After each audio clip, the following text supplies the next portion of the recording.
Would you like to live a more heart-centered life? This is Robert Manni, host of Guys Radio. And this week, my special guest is Jonathan M. Goldman. He's the co-founder of the Essential Light Institute and author of this new book, Gift of the Body. We're going to talk about chakras, light, and healing. And it all begins at 8 p.m. Pacific time on KCAA Radio here in Southern California. 102.3, 106.5 FM, 1050 AM. The podcast and my YouTube drop tomorrow. Guys Radio, thanks for your support. Okay, Guys Radio, interview portion of the show. We have a very special guest. He is the developer of the Transformational Healing Center, originator of the Chakra Map method of observing the human energy vehicle.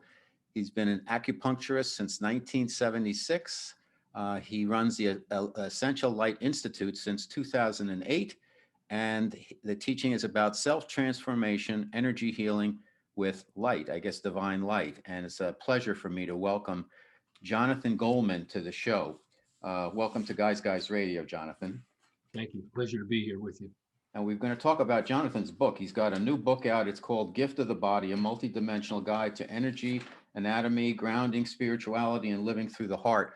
And it's a big, chunky book. It's about 500 pages. It works as a workbook, as a textbook, and it'll give you all the information you want to know about how to work with light and kind of raise your frequency as best you can. So let's start right at the beginning, Jonathan. You were an acupuncturist, and then you went to Brazil, and you say that you were communicated with by the guides, those guys. And a lot of people talk about, I've had healers on the show and channels who talk about, ascended masters and collectives out there, and you call them those guys, unnamed. Tell us what happened in Brazil and how that kind of catapulted you to where you're heading now. So I went to Brazil in December of 1987, right? And like a number of things in my life, I think I made an early prayer, like I want to do weird things, I want to do things that are outside the box. So I went to Brazil at the recommendation of a Brazilian man who had been my psychotherapist. And he said to me, look, we're going to go to the mountains of Brazil. We're going to spend a month there, and we're going to do the equivalent of 10 years of psychotherapy and 10 years of meditation in a month. What do you think? And I said, that's a big yes, right? Why not, right? So I went, it's a whole story about how I got there. Didn't have money. The money came miraculously, all that. And I went there with no expectation really, except that I trusted this guy, loved him, and I thought, okay, well, let's go do it. What I found was a community dedicated to a particular kind of spiritual work centered around the use of a tea, which now many people know as ayahuasca. In that context, it's called daime. But in 1987, nobody knew anything about this except these people there. And so I went there innocent. I didn't know. I knew that they sang songs, and I knew that there was something powerful that went on. But I met way more than I ever expected. So yeah, did 10 years of psychotherapy, 10 years of meditation, but also met myself in a way that I never had imagined. I had done lots of therapy. I'd done, other kinds of healing work. And basically what I said was, if my body was an envelope, somebody pulled it inside out. Okay. And what had been hidden in terms of my traumas, my pains, was revealed to me super clear, as well as I discovered that even though I didn't even know what the word meant, that I had a spiritual healing channel, a connection to energies beyond my own body, and began a relationship with those energies and with my experience. I call them those guides, the consciousnesses that exist in other dimensions that then also started to teach me, show me things that I didn't even know what to call them at the time, that turned eventually into this book that's laying out the things that I learned over those 20 years of being shown step by step, piece by piece, this whole other view of what I call the human energy vehicle, but basically who we are in an expanded and deepened way. Okay. You mentioned ayahuasca. Did you sample that way back when? Oh, for sure. Mhm. You know, they gave me such big glasses of it that the children in the community would stand like goggle-eyed, like, oh my God, this big gringo, what's going to happen to him, you know? Because I needed so much, because I was a big gringo and I was, you know, a big white male gringo, like locked into all my ideas and my ideologies and So, my traumas. well, Yeah, sure. No, I was. okay. Let me ask you about that because you know in the Carlos Castaneda books, Carlos Don Juan gives him a lot of the power plant medicines, if you will, and then in the third book, he's basically done with that, and it's just he hits him in the back. Below the shoulder blade at the assemblage point to get him into the position where he can then do the work he needs to do.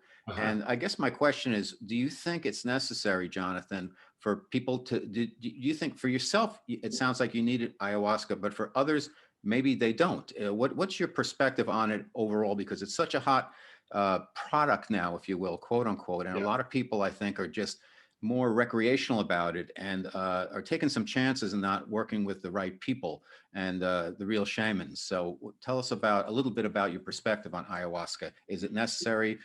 If and when, how to use it, etc. So first of all, I agree with what you just said. I agree with your assessment. You know, we live in this culture that Americans basically are cultural thieves, right? We go and we get what we want, and then we say we invented it.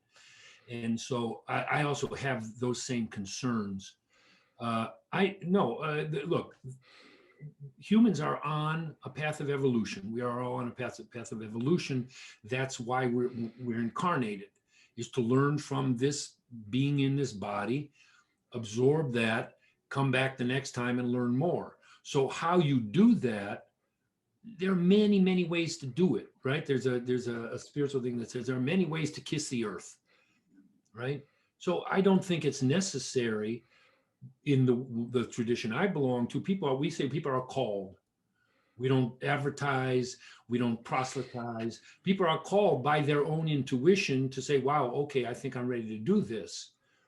And it's a serious thing. It's not, I agree with you. It's not recreation. Not like, well, you know, today I'm doing this and then next week I'm going to do that other thing and then I'm going to go do this other thing, right?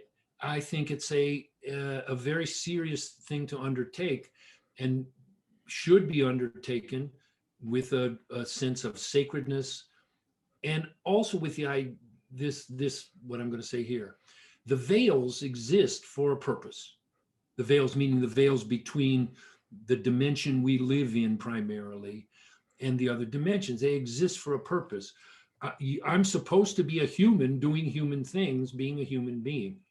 So to choose to drop the veils, which is basically what plant medicines do in the context of a well-held, professionally done, sacredly held ceremony, is a serious thing to undertake. And I don't recommend that it be done cavalierly or just because you're curious.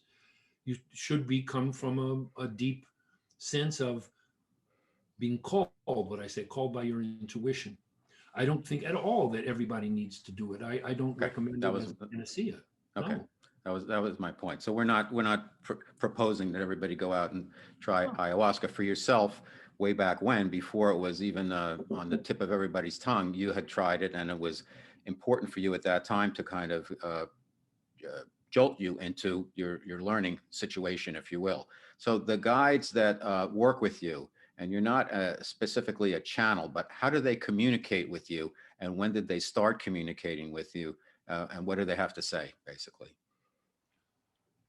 My teacher, my main teacher of mediumship was a Brazilian woman. Her name was Baixinha. Baixinha means little one. She was about 4'9". At the end of her life, she was a little round, wobbly person. She said, her guide said, the highest form of mediumship is intuition because everybody has it.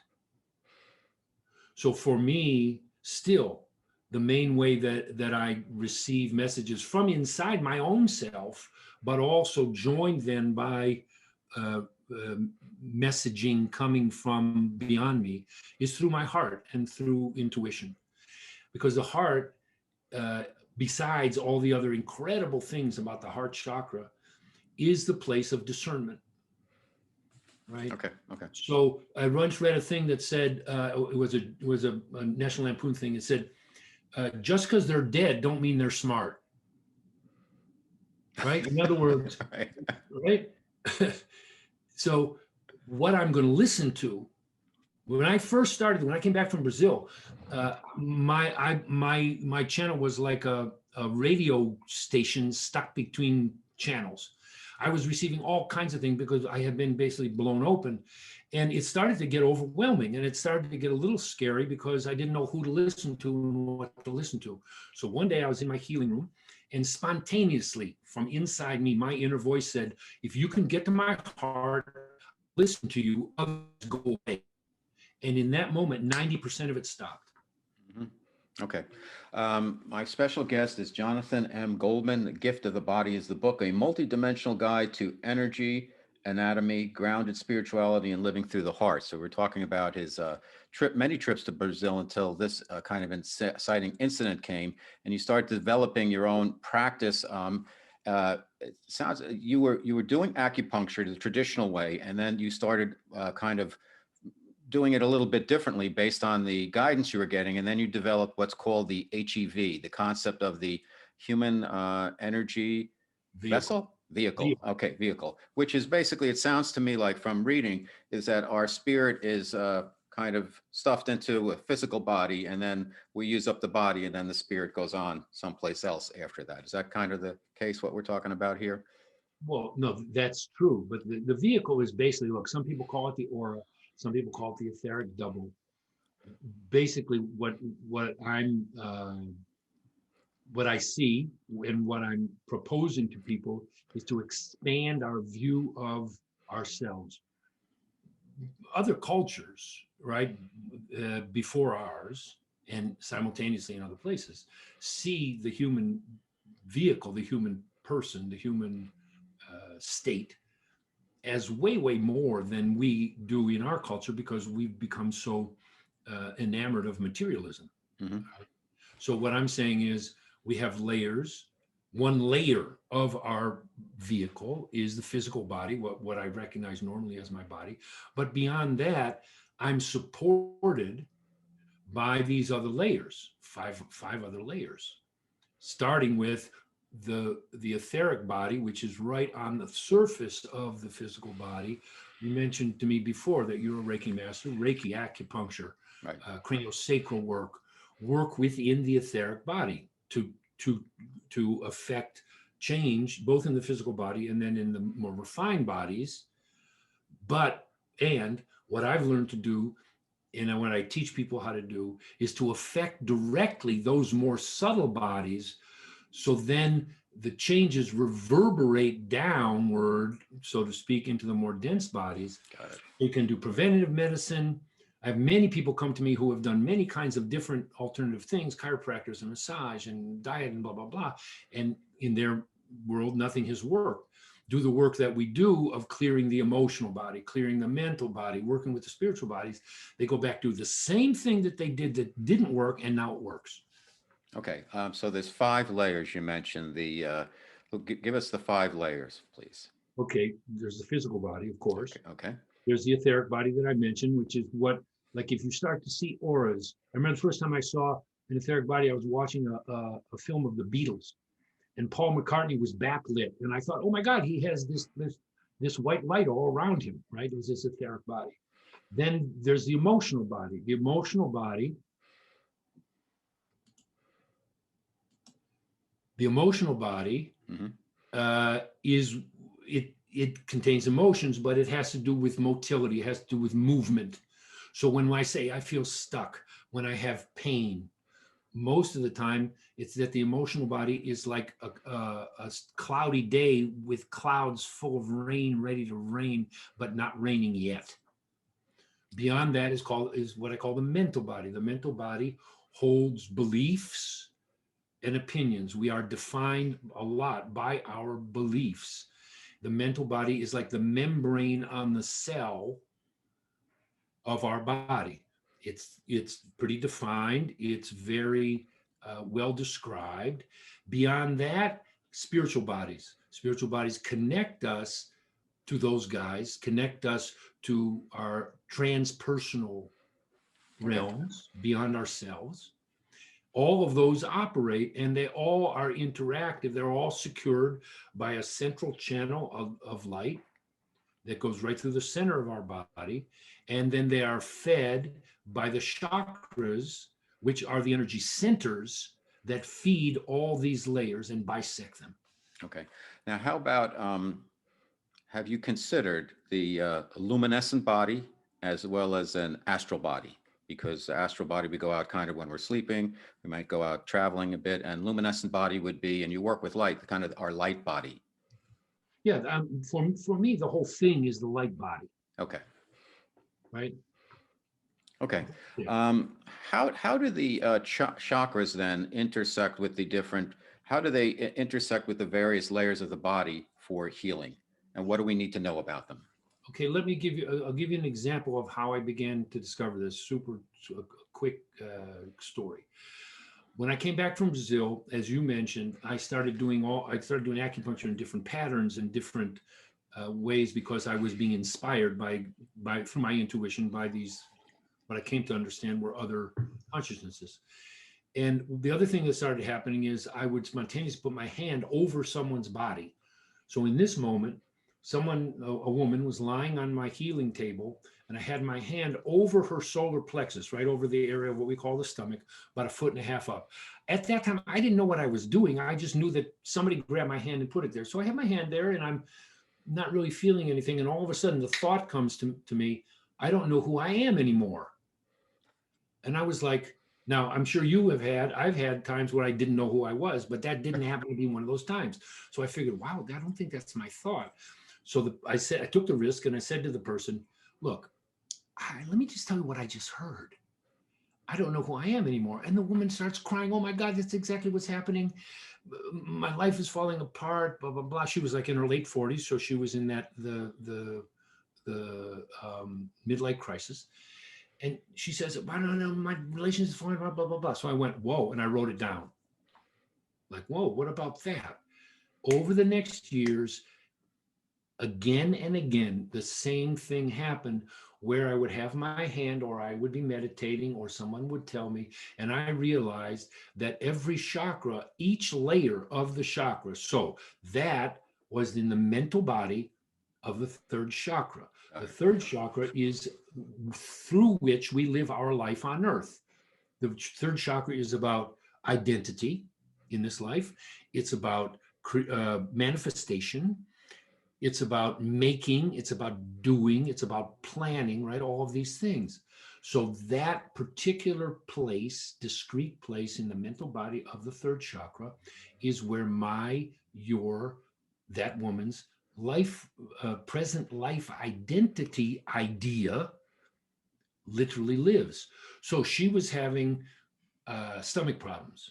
She was having menstrual problems. She was having sleep problems, all these things. And when I realized that place, I said, well, look, what about you don't fight it? Don't fight that your identity is changing. What if you just let it morph? And then let's put some light in that place to help it go faster, to help it not be so difficult. And her symptoms got way, way better very quickly. That's fantastic. That's just one example. Okay. My special guest on Guys Radio, Jonathan M. Goldman. We're talking about his book, Gift of the Body. You talk a lot about heart-centered living. And I know for myself on my own spiritual journey and path, one of the things I'm working on, and I've been told to work on, is get out of more of the head space where there is some wisdom there, but also start to work more in the heart space. And you talk a lot about our country and our way of life here is basically third chakra, kind of in the gut, and then where we really need to go is the longest 4 inches in the universe, which is between the gut and kind of our heart chakra. So how do we become more heart-centered in terms of the way we live, Jonathan? So just to add one thing to what you're saying, this is what we are being forced to do, okay, right? Because the external paradigm based on the third chakra is crumbling. And even though now, we're in a moment where we're going to go back to normal, we're not going back to normal on a deep level. So we're being moved collectively and individually, being called, so to speak, from our internal self to the heart. Many symptoms, many things that are troubling us are actually the symptom of that movement. You see what I mean? So I don't frame it as a negative thing, like something terrible is happening. It's like I'm being called naturally to my heart and I'm resisting it out of habit and addiction and blah, blah, blah, blah, blah. So how do we do it? What I've developed, and I know other people are too, but we have a particular way. It's called the Living Through the Heart process that involves training ourselves internally, creating what I call an internal structure, a vibratory structure that has the foundation of it has three parts. It's called the three groundings: grounded on earth, centered in the heart, and receiving light. And what we do is train people, right? I do it every day, to create underneath my mind a vibrating structure that I can access with a breath. It takes time. It's not a panacea. This is not, I grew up in Detroit. We used to say, vote for me and I'll set you free. This is not vote for me and I'll set you free. This is step by step grounding myself, which means entering my body and connecting with the earth, connecting with nature, breathing in my heart, connecting literally with this space right in the center of my chest, and then the layers of the heart through breath, through consciousness, through awareness, through meditation, and then opening up the channel, which everybody has behind our head, that is a tube that goes straight up to the edge of the vehicle, edge of the aura, down through which light comes into the body. Now, and none of what I'm saying now is metaphorical or an idea. It's a vibratory experience. So that's our contribution. Learn how to be in your heart, and it's possible for everybody. Everybody can do it. Okay. You talk about uh, buried emotions and some of the importance of that. I know from going through an Ayurvedic protocol after I had a kind of a scare. I had to have robotic surgery on my kidneys, and I was done, and everything was fine. And that's years and years ago. But I was speaking with Dr. Amit Goswami. He said, you might want to do Ayurvedic because you want to clean up the kind of the internal systems, if you will. So I went through the protocols, and part of it was identifying buried emotions from specific times in my life in different organs. Can you talk to us a little bit about that, Jonathan, and why that's important? Because part of some of the work you do is to release some of that stuff. For sure. No, it's vital. By the way, I've also done lots of Ayurveda. It's an incredibly magnificent system.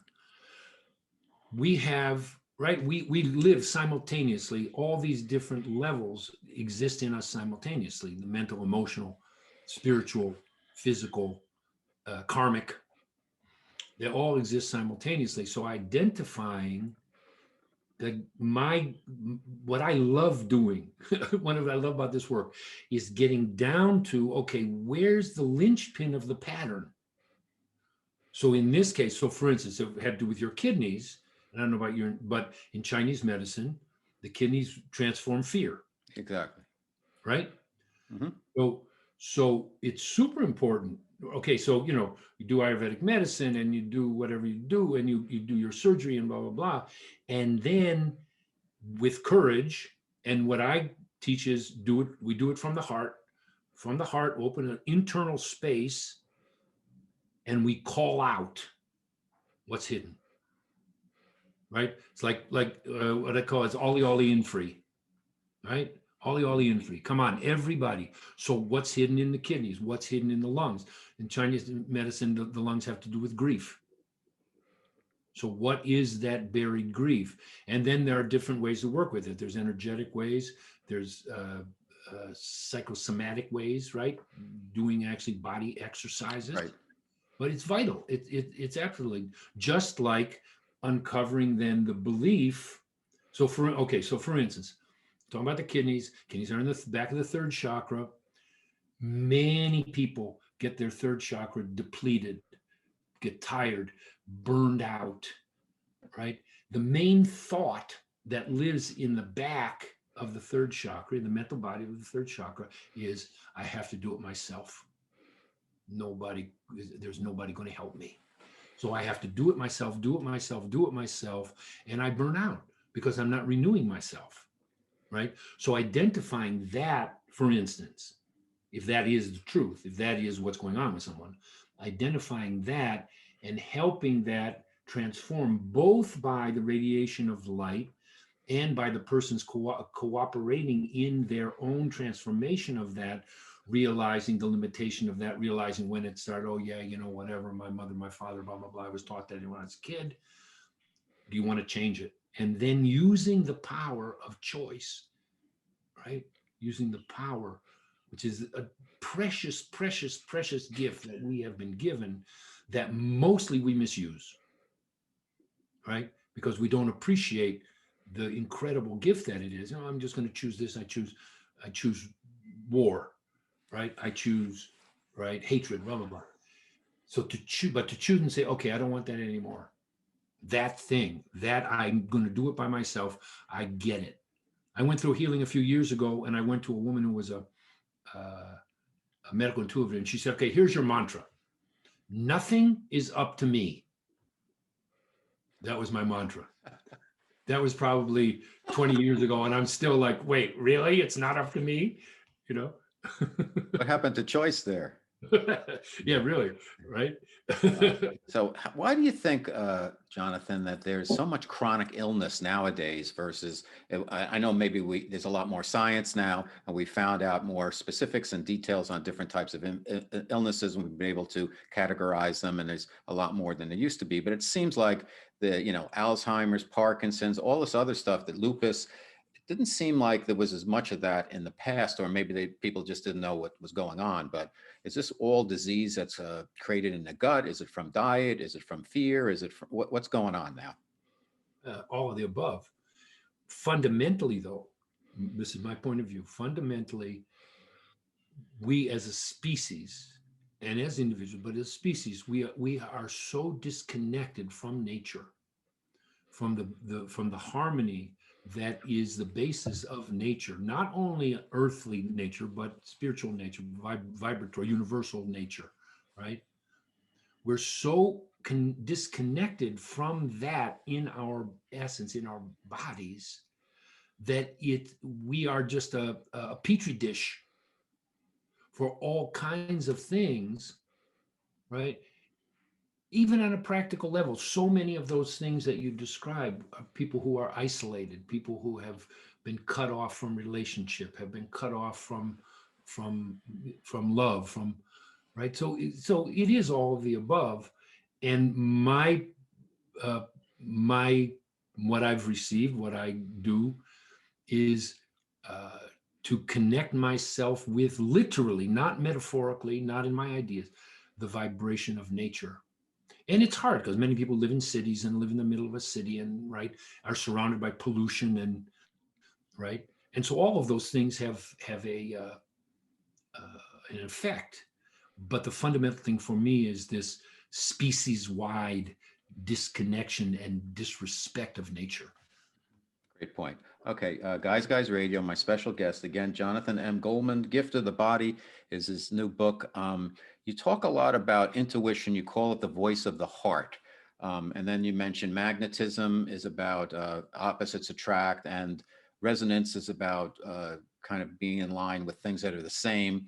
And then the heart and the transformation there, how do we change that? And I guess the biggest question is, how does that all work? And how do we stay there? How do we stay in a more heart-centered life? How do we move our perspective into that? Because it's so easy to get, like, you get in there, or maybe you're meditating or whatever, and then you get out of it and something happens and you're triggered, and then you're out of the heart space, you're in the head space again, or you're in the gut space and the survival space or whatever. How do we manage our day-to-day lives to get into the heart space and then stay there? What can our listeners do? First of all, cultivating forgiveness for oneself.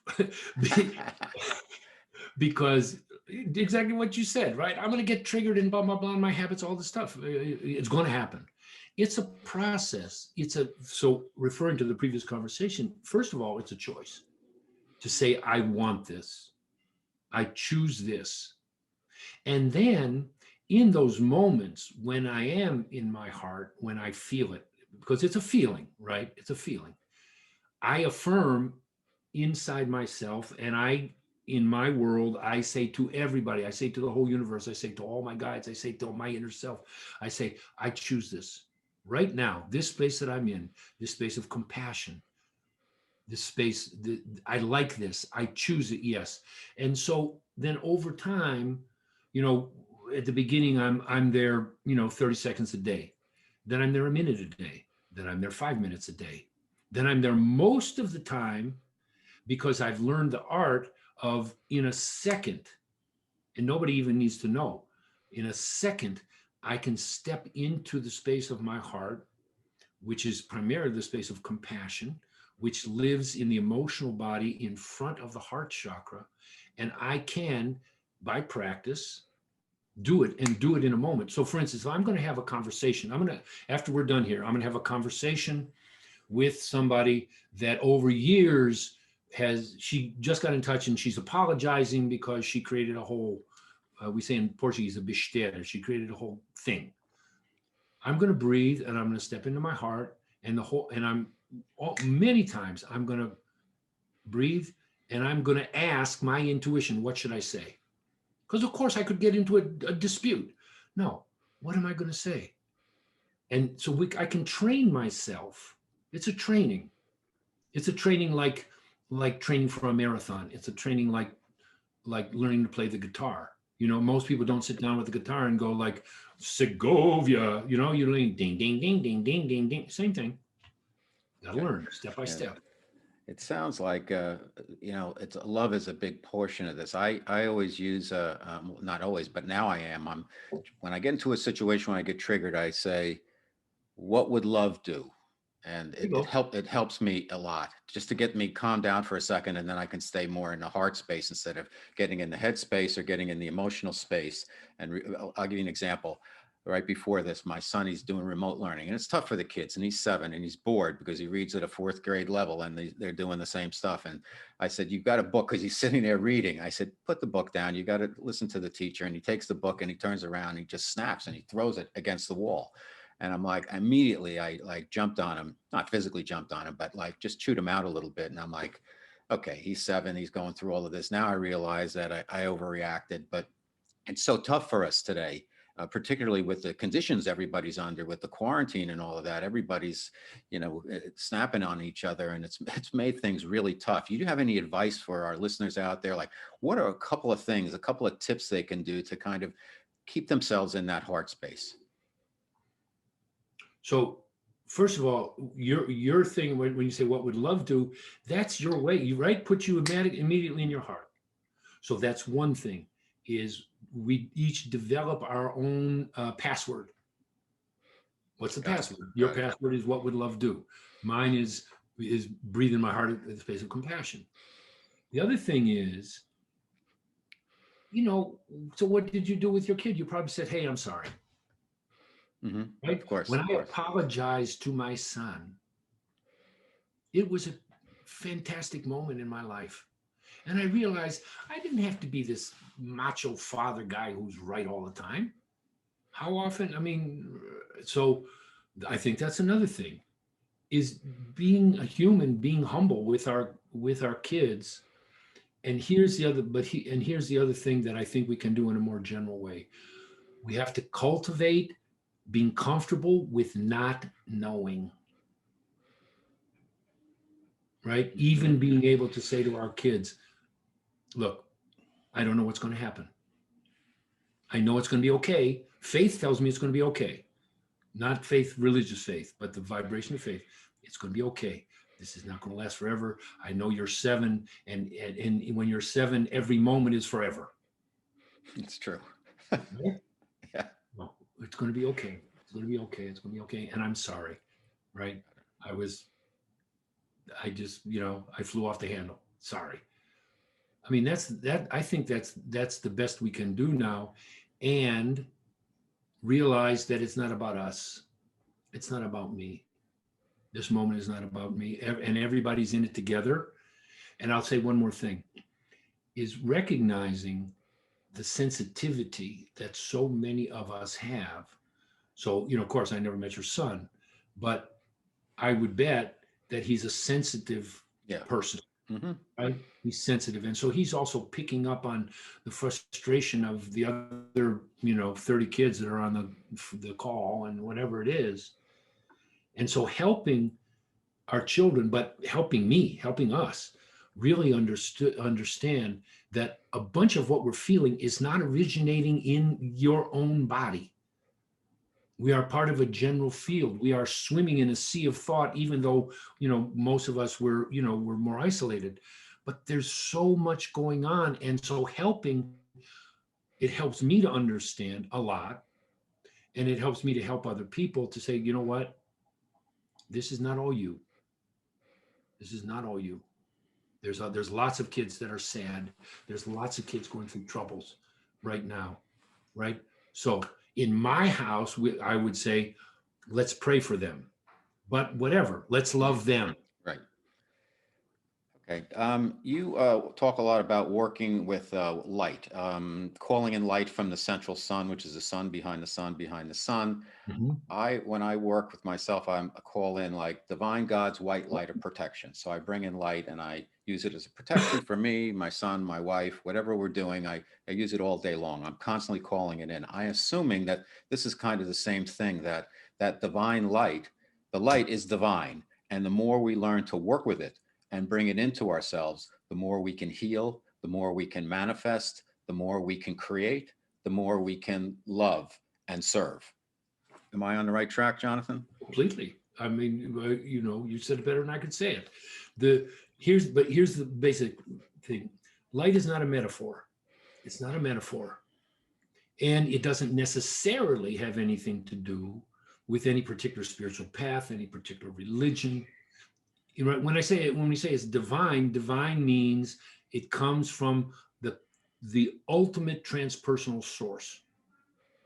Beyond it doesn't have personality, it doesn't have opinion, right? It doesn't have ideology, thank God. What it's a universal force, what we call life force. And it's everywhere. By breathing, we're bringing it in. But apropos of what you're saying, you can learn, as you've learned, as I've learned, to channel it more in a more focused way. So by that power of choice, by the awareness of consciousness, and in my world, by centering myself in these three groundings, grounded on earth, centered in the heart, receiving light, I can become exactly what you're saying. I become a channel of light. Light comes through me, into me, so it's good for my health, it's good for my awareness, and it's what I radiate out through me, in my case, through my heart, and because I'm a healer, through my hands, to other people.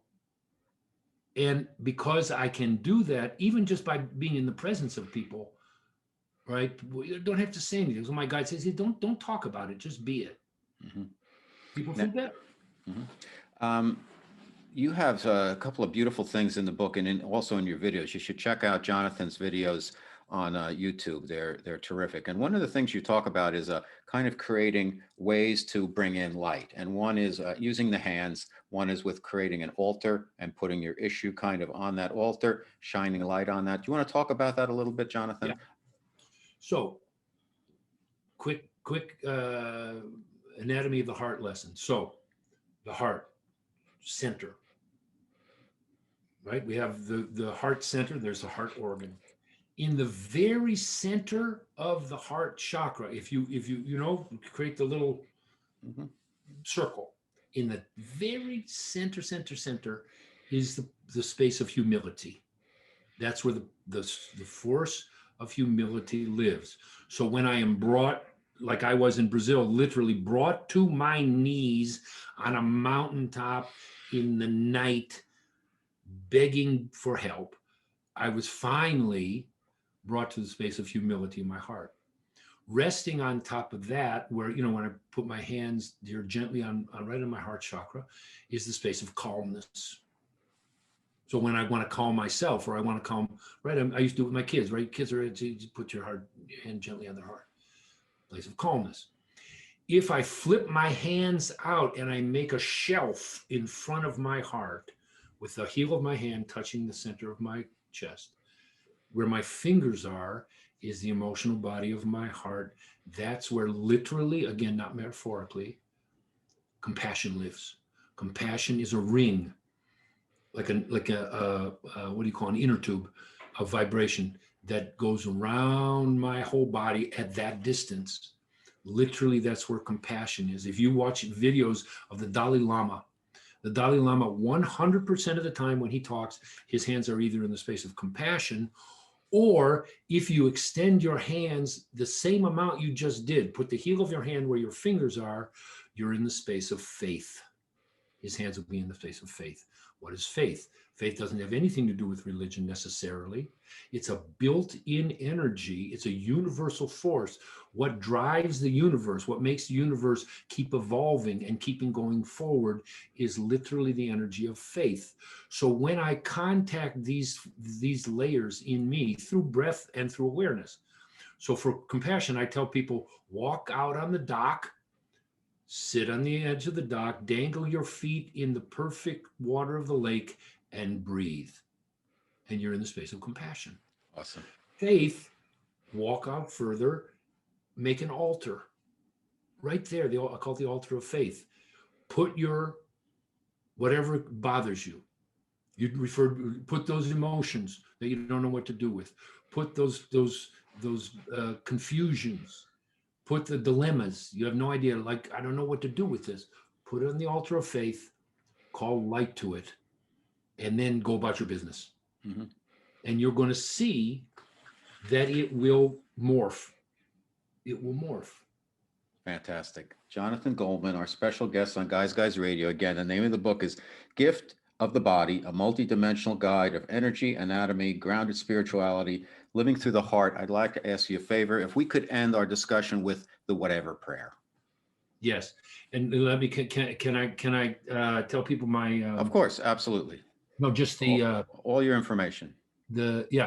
So our website, essentiallight.org. Essential Light is one word, all lowercase, 2 L's in the middle, essentiallight.org.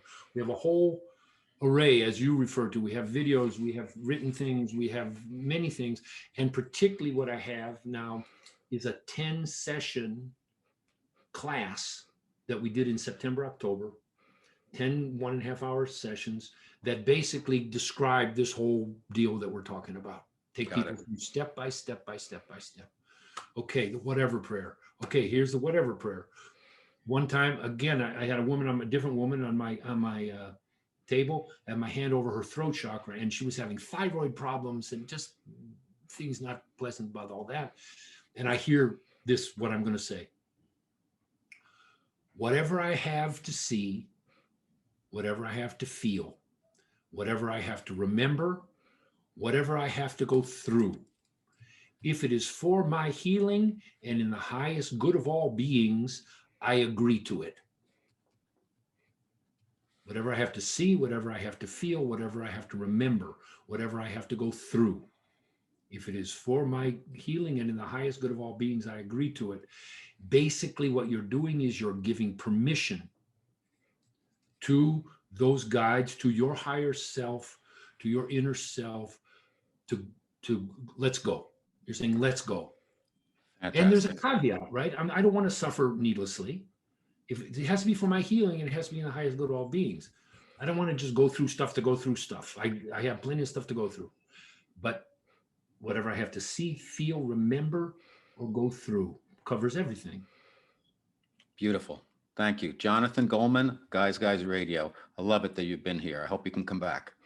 I'd love to. It's been a total pleasure. I'm honored to be of use. And you're a guy's guy.